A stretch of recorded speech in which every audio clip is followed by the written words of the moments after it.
7 शहरों में स्थानीय निकाय चुनाव का बिगुल बज गया है। 10 मई को मतदान होगा और 13 मई को मतगणना होगी। 7 शहरों का चुनाव परिणाम बताएगा कि हरियाणा में सियासी हवा किस तरफ बह रही है।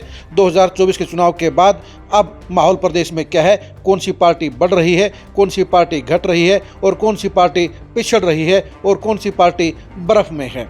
सबसे ज़्यादा फोकस किसी पे रहेगा तो वो 3 शहरों के नगर निगम चुनाव पर रहेगा और ये चुनाव परिणाम हरियाणा की सियासत को नई तस्वीर, नई रंगत देने का काम करेंगे। नमस्कार, मैं हूं कुलदीप शिरान। आज हम खरी खरी न्यूज़ में चर्चा करेंगे स्थानीय निकाय चुनाव की, 3 शहरों के नगर निगम चुनाव के माहौल की और बड़ी पार्टियों के सामने प्रेजेंट माहौल की।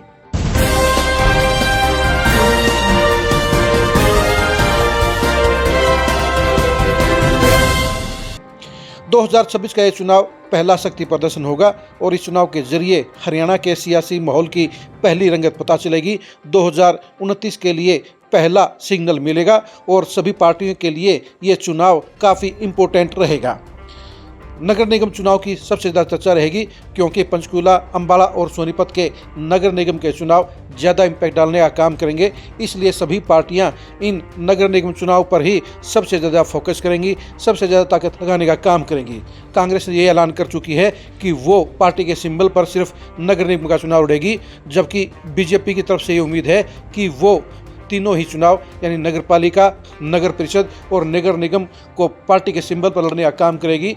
बीजेपी ज़्यादा कंफर्टेबल पोजीशन में है और इसलिए वो तीनों लेवल के चुनाव को पार्टी सिंबल पर लड़ने का फैसला लेने जा रही है। पार्टी के हिसाब से अगर देखा जाए तो बीजेपी इस चुनाव को लेकर सबसे ज़्यादा प्लानिंग में काम कर रही है। वो 6 महीने पहले ही सारे सिस्टम को तय कर चुकी है। वो 2025 का चुनाव परिणाम दोहराने की प्लानिंग कर रही है। आपको याद होगा कि 2025 में सोनीपत और अंबाला के नगर निगम के मेयर के बाई इलेक्शन में बीजेपी ने जीत दर्ज करी थी। इससे पहले 2020 में सोनीपत का मेयर का चुनाव कांग्रेस ने जीता था और अंबाला के अंदर विनोद शर्मा की पत्नी चुनाव जीतकर मेयर बनी थी, लेकिन बाद में दोनों ही बीजेपी में शामिल हो गए। जहां सोनीपत के अंदर निखिल मैदान बीजेपी के टिकट पर विधायक बने, वहीं शक्ति रानी शर्मा कालका से बीजेपी के टिकट पर विधायक बनी। अब बीजेपी पंचकूला के साथ साथ अंबाला और सोनीपत में भी मेयर पद का चुनाव जीतकर जहां विरोधी पार्टियों का सुपड़ा साफ करना चाहती है, वहीं अपना दमखम बरकरार रखना चाहती है और ये मैसेज देना चाहती है कि 2029 में वो सत्ता का चौका लगाने का काम करेगी।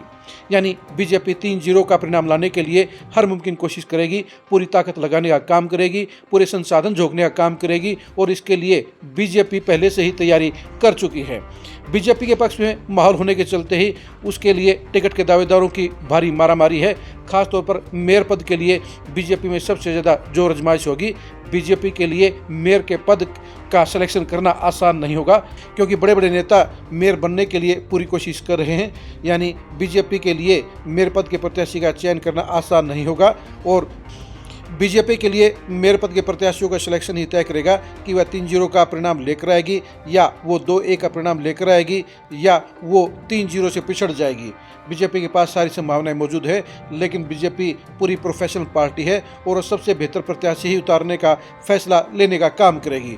जहां तक कांग्रेस की बात है, वो तैयारियों के मामले में काफ़ी पिछड़ी हुई है, वो फिसड्डी है। उसने कहने को तो उसने तीनों ही नगर निगम के लिए अपने प्रत्याशियों के आवेदन मंगवा लिए हैं, लेकिन गुटबाजी के चलते उसके लिए सबसे बेहतर प्रत्याशी उतारना मुमकिन नहीं होगा।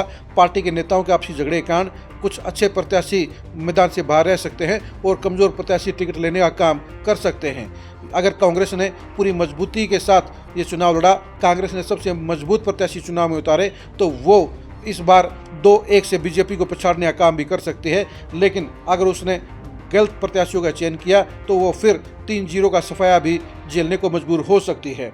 जहां तक इनेलो और जेजेपी की बात है तो उसमें से इनेलो बेशक से ग्रामीण क्षेत्रों में वो ज़्यादा उभार कर रही है, लेकिन सोनीपत के अंदर इनेलो एक डिसाइडिंग फैक्टर साबित हो सकती है।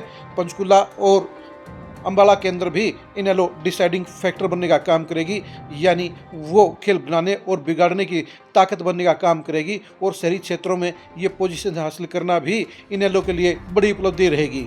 जहाँ तक जेजेपी की बात है, जेजेपी के पास फिलहाल कोई ज़्यादा पॉजिटिव मूवमेंट नहीं है। उसके लिए नगर निगम के चुनाव सबसे ज़्यादा कठिन चुनौती रहेगी।